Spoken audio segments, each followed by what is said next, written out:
But you see, these are things that they are like, as you might say, under the radar. And teachers never talk about them. Most native speakers of English have never heard anybody say that it be. And what you mean when you say fagule, you actually mean several different things from our standpoint. The impression we get is, are you so stupid that you don't know? What's the matter with you that you don't know? You should know it.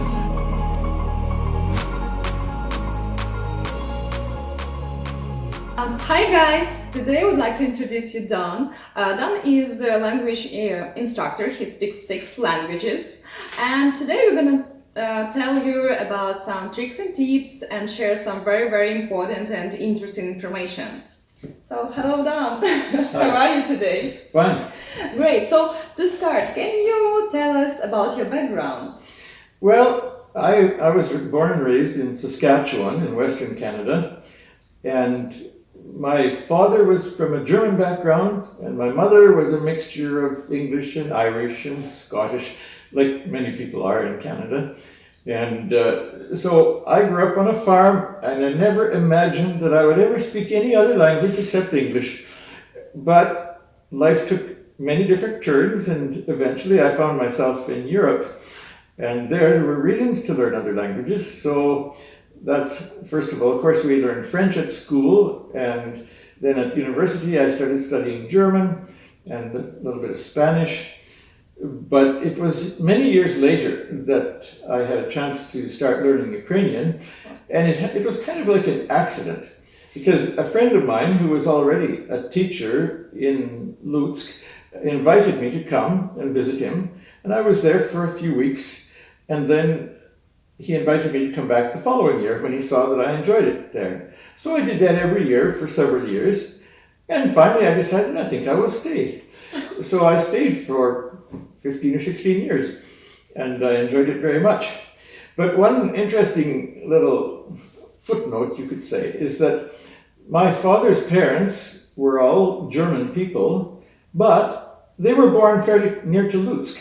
My grandpa was born west and north of a town called Torchin, west of Lutsk, and my grandmother was born close to Rivne.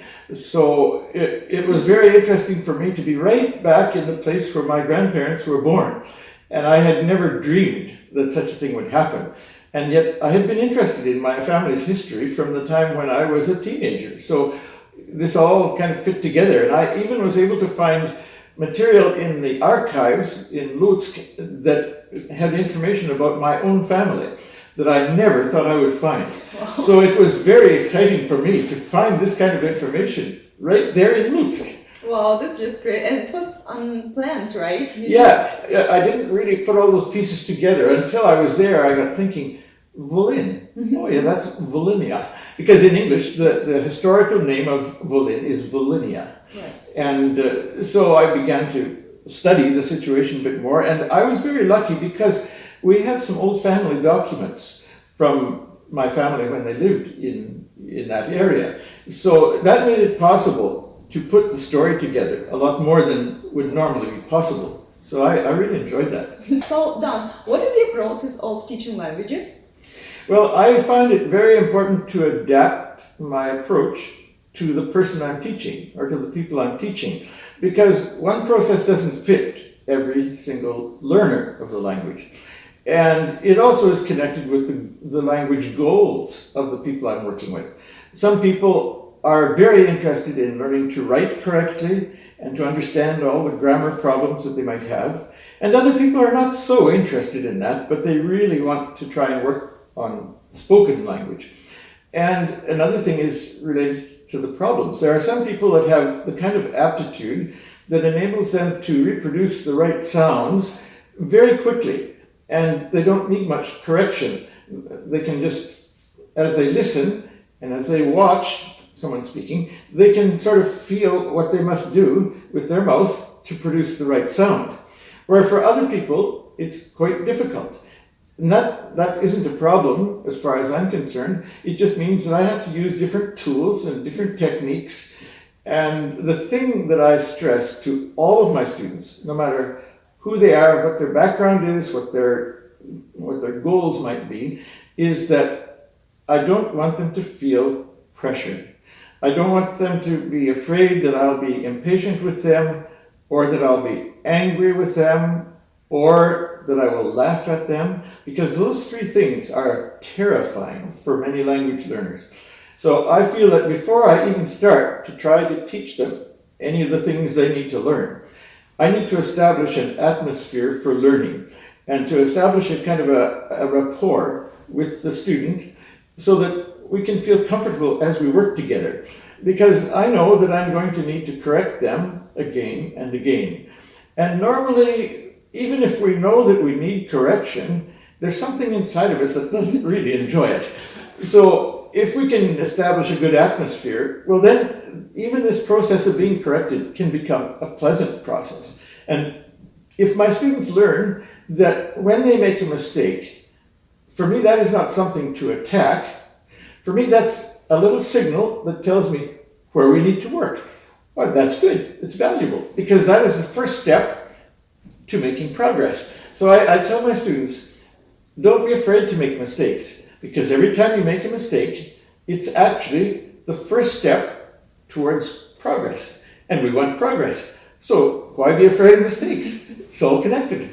That's great, and you know that because you also learned a lot of languages, so you really know what problem we can face during the learning process. So I'm happy to hear that, and for me it was so easier to talk with you, and sometimes you corrected me, and that was very nice and very helpful for me. So thank you for that. And can you tell us any examples maybe, or something that people can use in the process of learning English?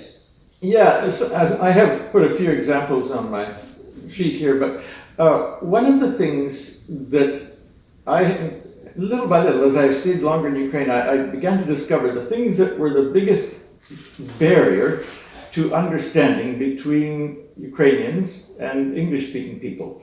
And one of the biggest barriers is not a vocabulary problem, it's not a grammar problem, and it's nothing to do with pronunciation. What is it is that when you agree with somebody in Ukrainian, you say tak, no matter what it is that you're agreeing with. But in English, when you agree with somebody, if you agree with, when he said, I'm not very happy about this, then you have to say no if you're agreeing with something negative. And so if you say, you're not going to hit your brother, are you? And Ukraine says, tak. And so in English they say yes. Oh, you are going to hit your brother? No. Well, so then I have to ask the Ukrainians, is that the yes that means yes? Or is it the yes that means no? And in English, it is absolutely contrary. So sometimes, of course, from the context we understand. But sometimes we look at the person and we think, what did they really mean? And then you have to go through this process of asking questions to understand what the real situation is. I didn't know that. Well, you see, these are things that are like hidden, as we might say, under the radar. And teachers never talk about them. And the interesting thing is that I have prepared many PowerPoints and different presentations for working with my students. And I showed some of these presentations at various universities when I was working in Ukraine. Especially in Lutsk, of course, all the time I was giving presentations in the National University where I worked. But I also gave presentations in Lviv and Ternopil and Rivne and Izmail and Kiev and probably some other places too. And sometimes high school teachers invited me out to schools in smaller towns in Volyn to speak to their students. So I had lots of occasions to try to explain things that were important from my standpoint. But as I worked and the longer I lived in Ukraine, the more I began to realize that I needed to change the order of importance of the different things. And sometimes things that I had talked about a lot when I first was there, I saw, well, that isn't so important. But some other things, like this question of yes and no, that is very important. And then, of course, some of the problems come from the fact that in Ukrainian, maybe one expression does the same job as several different expressions in English.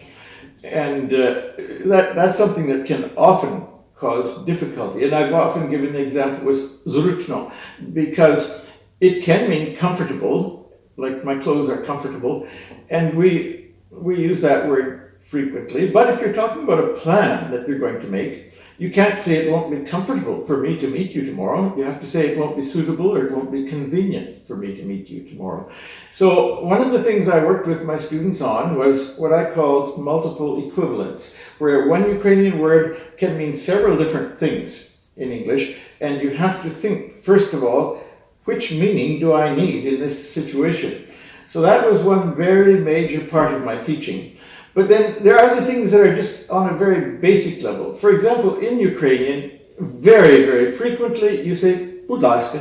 Right. And so all of my students had been taught at school that if you want to say будь ласка in English, you just would say please, but it's not always the same. And then there's another thing that you say very often is хай буде. And they were always taught to say let it be. And I always enjoyed explaining to the teachers and watching the huge surprise on their faces when I explained that most native speakers of English have never heard anybody say, let it be. And what you mean when you say chai bude, you actually mean several different things from our standpoint. So I give a whole list of different things that we can say in English to give the idea that you have in your mind when you say chai bude. And, there's certain expressions like in Ukrainian when you say u мене поганий настрій. Well, it seems like you should say I have a bad mood. And that's what almost all of my students said. But of course, anybody that has contact with native speakers knows that in English we don't have moods, we are in a bad mood. Yeah. And so it's interesting that since I have arrived in Canada again, and I'm talking with students and people here, some of these problems that I heard all the time in Ukraine, you don't have, because you're learning English from native speakers more. So some of those things are very obvious to you. But for the people that live in Ukraine, it's not obvious. Oh no, believe me. And I have a lot of problems and corrections because still I speak English a bit, but oh my gosh, I have so many mistakes. But that's because my way of thinking is Ukrainian, not English yet. So there's one thing that I have mentioned to my students is that a kind of mistake that is really important is a type of mistake that could be offensive or irritating to a native speaker, and you wouldn't even realize it. Like one example sentence, in Ukrainian you can say «Чи ви знаєте, скільки їй років?» or «Чи ви не знаєте?» You can say «Не знаєте» or «знаєте». It doesn't make any difference in Ukrainian. So different times, like I remember one girl came to me one day at the university and she said, don't you know this other girl's phone number? Well, she really meant, do you know? Right. But when she said, don't you know, the impression we get is, are you so stupid that you don't know? What's the matter with you that you don't know? You should know it. Oh, really? That's the meaning when you say, don't you know? It's a totally different thing. It's like a reproach. Oh my gosh. And, like that is a real shock to Ukrainians because nobody wants to offend somebody else. And to realize that something that just seems so normal in Ukrainian could be very irritating for an English native speaker. It's just, I use this impression so often, even for text messages. Mm-hmm. That's why I'm so surprised because, don't you know something, her phone number really, don't you know where I can email that, or don't you know? Yeah, and again, it means that you should know, and you don't. Why don't you? I should tell that to my husband too.